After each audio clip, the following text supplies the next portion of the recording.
sebuah konsep pengawasan partisipatif menjadi sebuah edukasi sekaligus kegiatan yang menyenangkan lah kan gitu. Ketika maraknya money politik yang dibungkus dengan tebus murah.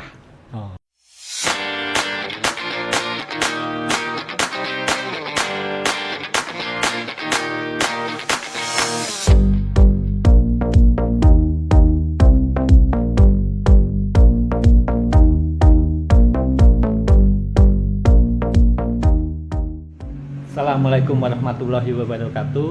Selamat sore teman pemilih Kota Surakarta. Kali ini kami dari KPU Kota Surakarta hadir di acara Ngehik Ngobrol Enak Hidangan Informasi Kepemiluan. Hari ini saya Aldian dari Divisi Perencanaan Data dan Informasi akan memandu teman pemilih sekalian dalam acara podcast kali ini. Di tengah-tengah kita luar biasa sudah hadir dari Bawaslu Kota Surakarta, Pak Agus Sulistyo, yang sudah tidak asing lagi di dunia demokrasi dan kepemiluan di Kota Surakarta. Jadi terima kasih Pak Agus sudah hadir bersama kita di sore hari ini. Mungkin perkenalan diri dulu Pak Agus, karena barangkali ada teman-teman pemilih yang belum kenal dengan Pak Agus Sulistyo. Jadi beliau ini adalah anggota Bawaslu Kota Surakarta, Divisi Pencegahan Partisipasi Masyarakat dan Humas. Hari ini kita akan sharing tentang pemilu, tentang pengawasan oleh Bawaslu yang ada di Kota Surakarta. Monggo Mas Agus untuk memperkenalkan diri. Terima kasih Mas Aldian. Perkenalkan, nama saya Agus Sulistyo. Tadi sudah diperkenalkan ya. Saya istilahnya Kordiv, singkatnya Kordiv P2H. Oh iya. Pencegahan Partisipasi Masyarakat dan Humas Bawaslu Kota Surakarta. Kemudian saya anggota Bawaslu untuk periode kedua ini, dari periode kedua. Jadi betul apa yang dikatakan Mas Aldi tadi, bahwa saya memang salah satu pelaku dari penyelenggara, terutama di Kota Surakarta. Gini Mas. Oke, jadi kalau kita lihat teman pemilih, kalau melihat sejarahnya Mas Agus ini dulu juga di KPU Kota Surakarta ya Mas? Betul. Di periode 2008 berarti ini. Dari 2008 sampai dengan 2018. 2008 sampai 2018. Iya, dua periode. Jadi beliau ini dulu juga ketua KPU Kota Surakarta sebelum akhirnya pindah ke Bawaslu. Nah, menarik Mas, karena tidak pindah Mas. Memang sudah nggak boleh daftar di Kota. Memang tidak boleh mendaftar. Karena sudah 2 kali ya Mas. Sudah 2 periode.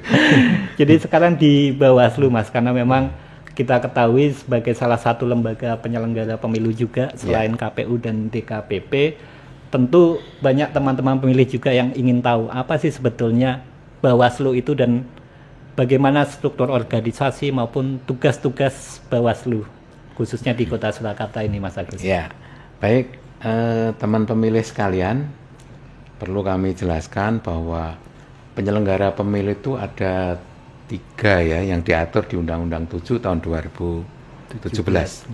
Yang pertama yang melaksanakan adalah KPU. Yang kedua adalah lembaga yang berfungsi untuk melakukan pengawasan ataupun mengawasi jalannya pemilu itu sendiri.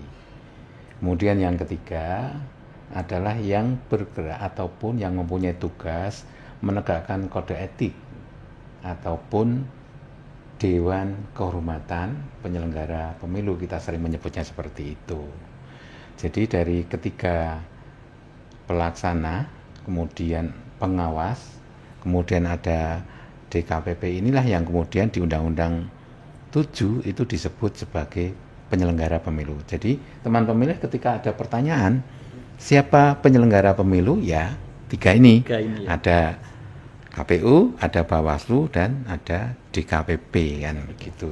Oke, menarik Mas, karena pasca reformasi ini penyelenggaraan pemilu kita akan semakin baik saja. Apalagi kemarin kita mengalami pemilu dan pilkada di tahun yang sama. Bagi saya itu juga penting juga bagi teman pemilih karena itu pertama kalinya di Indonesia kita selenggarakan pemilu dan pilkada di tahun yang sama. Nah, waktu pemilu dan pilkada khususnya di Kota Surakarta kemarin, Mas, peran pentingnya Bawaslu khususnya, apakah ada cerita-cerita menarik terkait dengan penyelenggaraan pemilu dan pilkada kita di Kota Surakarta kemarin?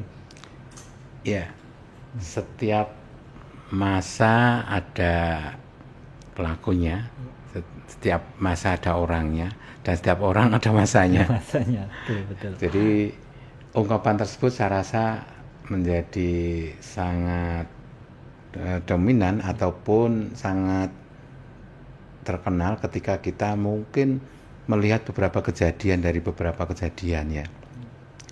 Misalnya di Bawaslu itu kalau kita merunut kepada undang-undang itu adalah melakukan pengawasan di seluruh tahapan yang dikerjakan oleh KPU, dan disitulah peran Bawaslu untuk melakukan pengawasan.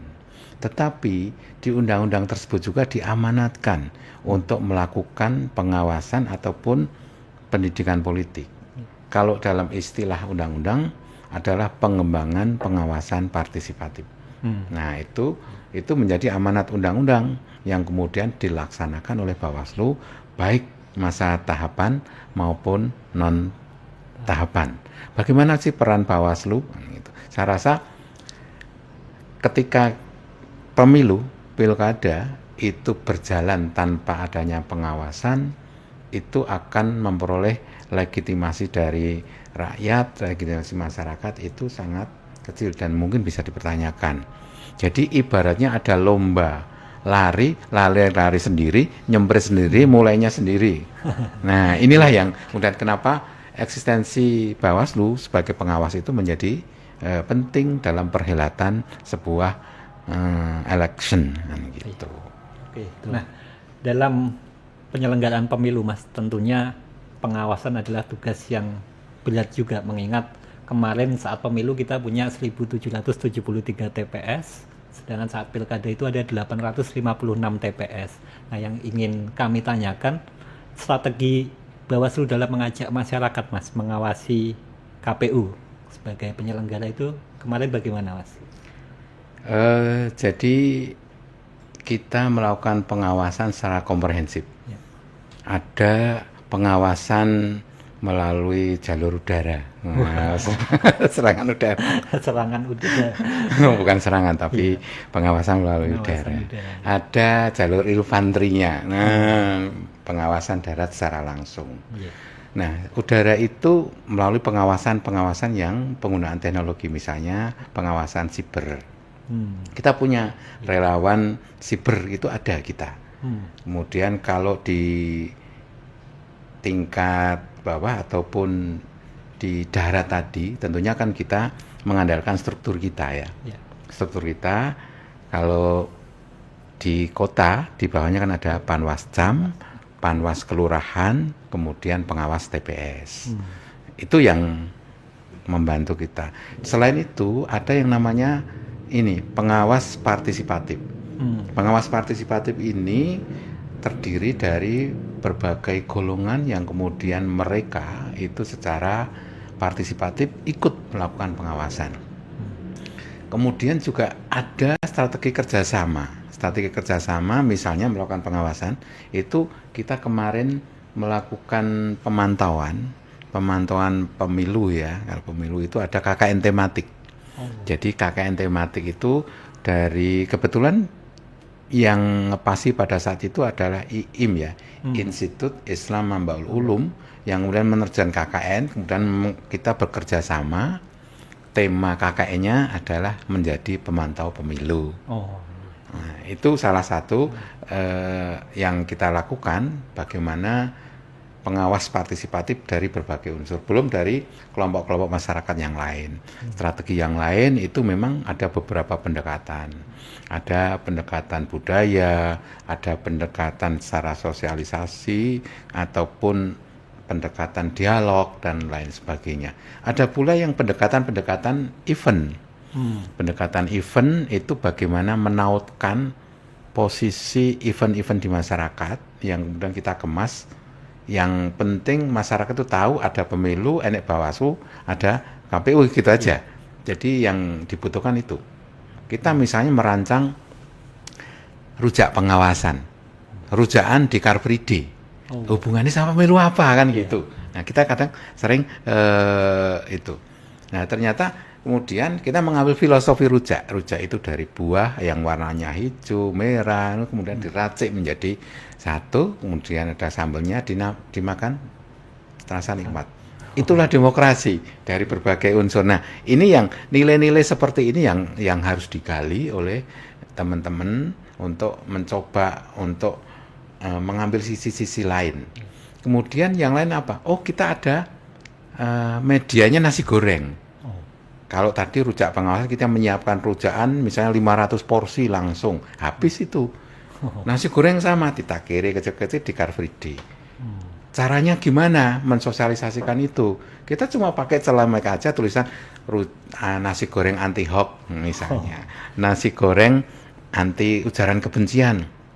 Kata-kata anti hoax, anti ujaran kebencian itu kan melekat terhadap ikon-ikon yang biasanya muncul pada saat pemilu. Nah, disitulah kemudian kita membangun penyadarannya melalui jalur itu. Belum kalau jalur budaya melalui ketoprak, kemudian melalui event-event itu saya rasa sudah biasa. Tapi bagaimana membangun kesadaran atau mengingatkan masyarakat, oh ini ada pemilu, ini ada hoax, kemudian ada ujaran kebencian, itu yang mencoba ini beberapa strategi yang dilakukan oleh Bawaslu. Ini di luar strategi normatif ya. Kalau normatif kan jelas pengawas TPS di setiap setiap TPS, kemudian di kelurahan ada sekian, saya rasa itu masyarakat sudah ini. Tetapi bagaimana mengemas sebuah konsep pengawasan partisipatif menjadi sebuah edukasi sekaligus kegiatan yang menyenangkan lah kan gitu. Ya, sangat kreatif berarti ya Mas. Apalagi kemarin kita lihat di Kota Surakarta, baik pemilu maupun pilkada meningkat Mas partisipasinya. Karena memang generasi muda saat ini yang menjadi paling besar jumlah pemilihnya. Bagi saya kerja yang dilakukan Bawaslu saat pemilu dan pilkada juga optimal karena mengingat ya tadi yang dilakukan mengaitkan dengan kuliner yang disukai anak muda, kemudian event-event budaya. Nah, itu kan saat tahapan Mas. Nah, cerita menariknya Mas, ada nggak Mas saat tahapan baik pemilu maupun pilkada yang unik gitu? Saya rasa kemarin yang cukup bisa menjadi perhatian publik itu ketika maraknya money politik yang dibungkus dengan tebus murah. Saya rasa itu hanya terjadi di Solo. Kalau yang lain saya rasa tidak tren. Nah, itulah yang kemudian mencoba. Ini salah satu warning sebenarnya bagi pembuat kebijakan, pembuat regulasi, bahwa money politik itu sekarang sangat beragam. Jadi kalau money politik kan biasanya memberikan amplop, tukar barang dan lain sebagainya. Tetapi ini ada transaksi, meskipun kecil kan gitu loh. Itu namanya transaksi. Nah, ketika Bawaslu akan menegakkan ini sebagai sebuah pelanggaran misalnya, itu ketika nanti berproses, saya rasa ini sangat rumit kelanjutannya, karena ini ada transaksi. Ini sama-sama yang kemudian menjadi kajian kita. Nah, kedepannya akan lebih rumit lagi. Mungkin money politik bisa melalui pulsa, bisa melalui nanti yang sifatnya transaksi elektronik. Nah, itu saya rasa ini menjadi tantangan penting dan saya berharap kedepannya ini ada regulasi yang lebih spesifik terkait bagaimana penanganan terhadap pelanggaran money politik yang sekarang semakin beragam ini kan gitu. Oke.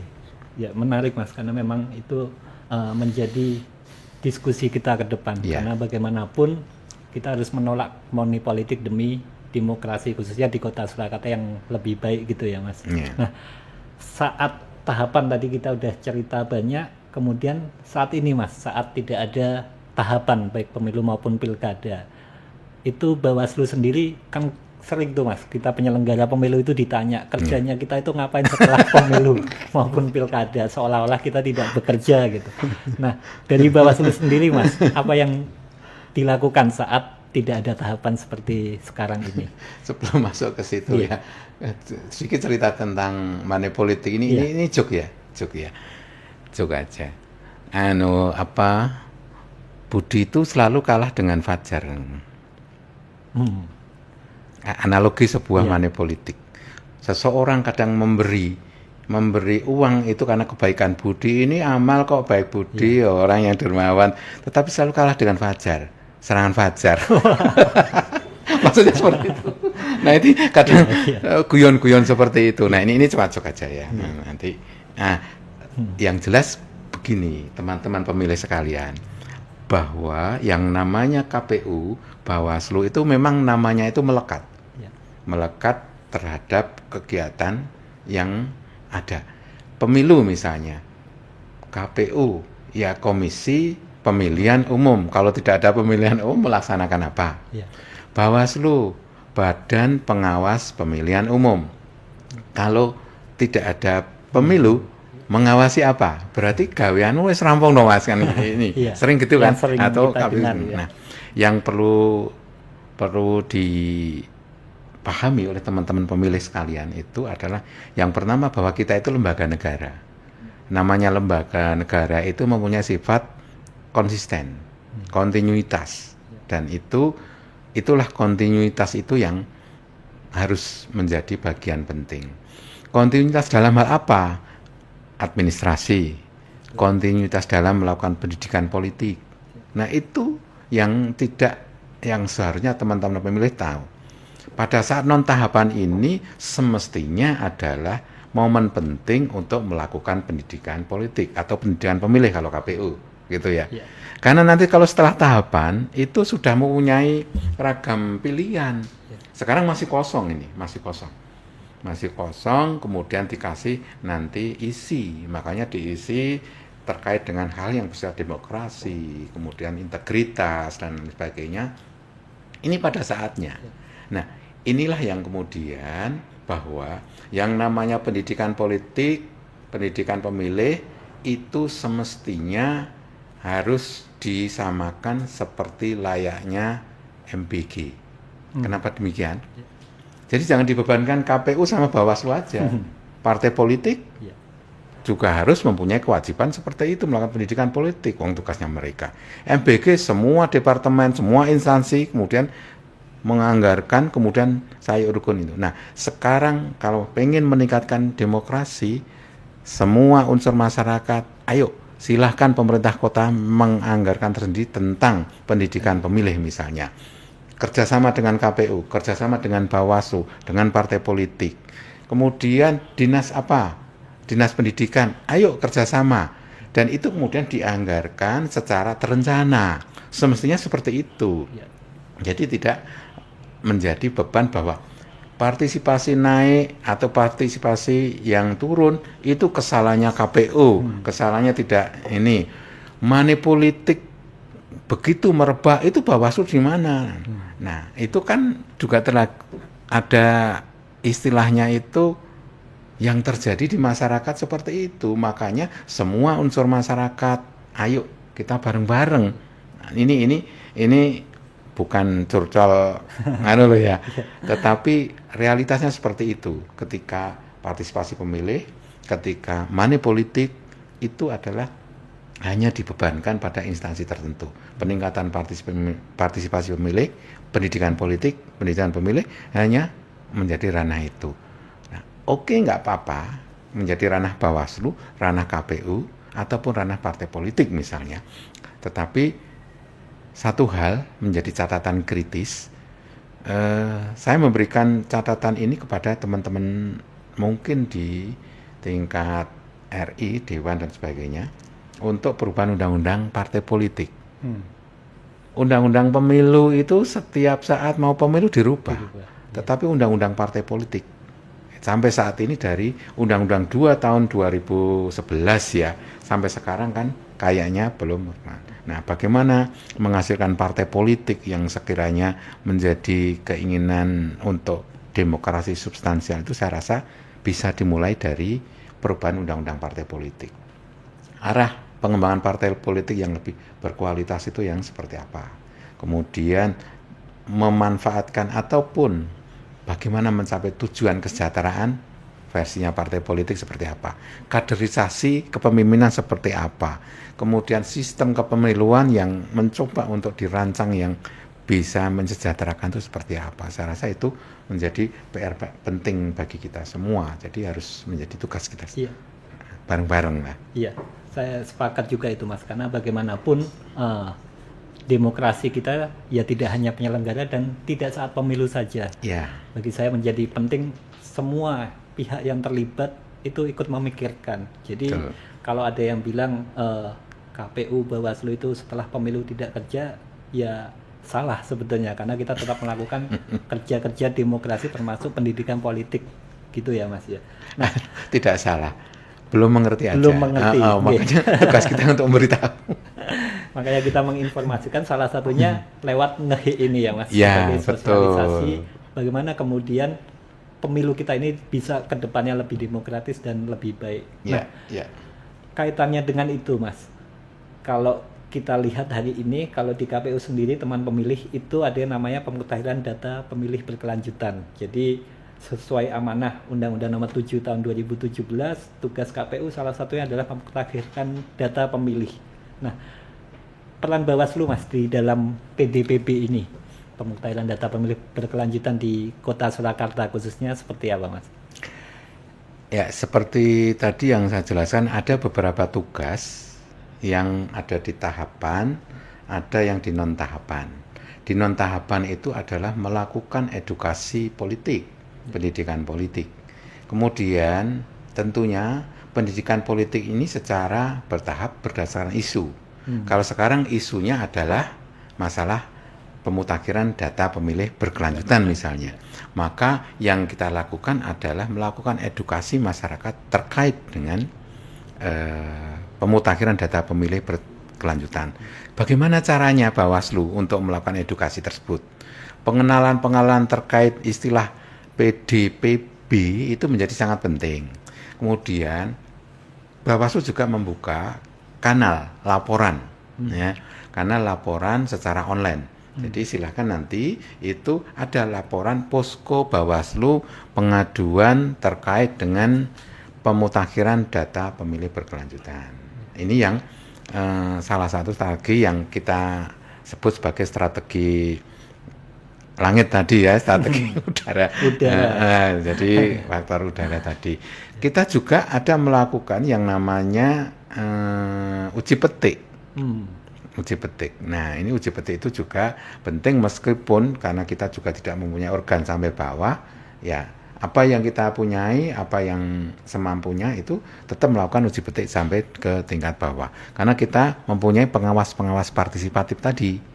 Nah, kita sangat berharap bahwa teman-teman pengawas partisipatif ini bisa mengupdate informasi terkait dengan pemutakhiran data pemilih berkelanjutan ini yang kemudian bisa berpartisipasi secara aktif kan gitu. Jadi meskipun masih jauh ya Mas pemilunya, tapi memang pemutakhiran itu menjadi penting karena dia kontinu juga dan menjadi warga negara tahu bahwa dia ada haknya nanti saat pemilu atau tahapan pilkadanya dimulai. Nah, Mas Agus, sebagai penutup nih, karena banyak cerita menarik tadi sudah disampaikan khususnya di Kota Surakarta. Nah, harapannya Mas untuk penyelenggaraan pemilu dan pemilihan yang akan datang. Ya, saya rasa harapannya ya normatif ya Mas ya. Karena kedepannya itu akan melalui tahap yang cukup rumit dengan situasi kondisi yang berbeda. Dari aspek sosialnya, ekonomi, geopolitik, semuanya ini akan menjadi satu. Nah, eskalasi politik saat ini nanti akan berpengaruh terhadap eskalasi politik menjelang di 2024.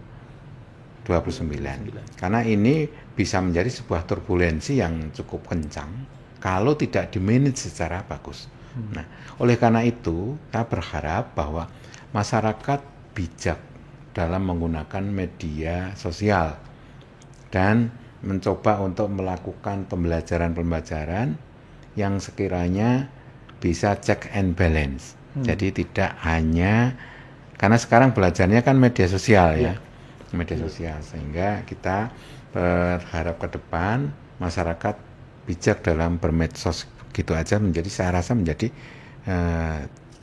hal yang lumrah dan saya kira itu menjadi fondamen untuk menatap ke depan, mempersiapkan ini. Karena kalau bijak bermedsos gitu aja, itu mereka sudah melakukan pembelajaran, mereka sudah bisa menyaring informasi, kemudian mereka juga sudah bisa memilah, mereka juga bisa memilih mana informasi yang sekiranya berguna dan tidak, penting dan tidak. Nah, saya rasa itu sangat bermanfaat untuk memberikan bekal pada dirinya untuk menghadapi pemilu. Nah, karena nanti pasti serangan dari kampanye udara, kampanye darat, kemudian juga informasi-informasi yang lain. Nah, itu semuanya nanti akan, ketika ini sudah bijak dalam menggunakan media sosial, saya rasa menjadi sangat penting. Karena ini era teknologi kan. Teknologi. Oke, terima kasih Mas Agus atas sharing-sharingnya sore hari ini di acara Ngehe. Bagi saya ada satu yang bisa dicatat kalau ingin menyimpulkan. Saya pikir tadi sudah kesimpulan semua karena isinya daging semua gitu. Ke depan tentunya teknologi dan bagaimana kita bijak di media sosial jadi penting.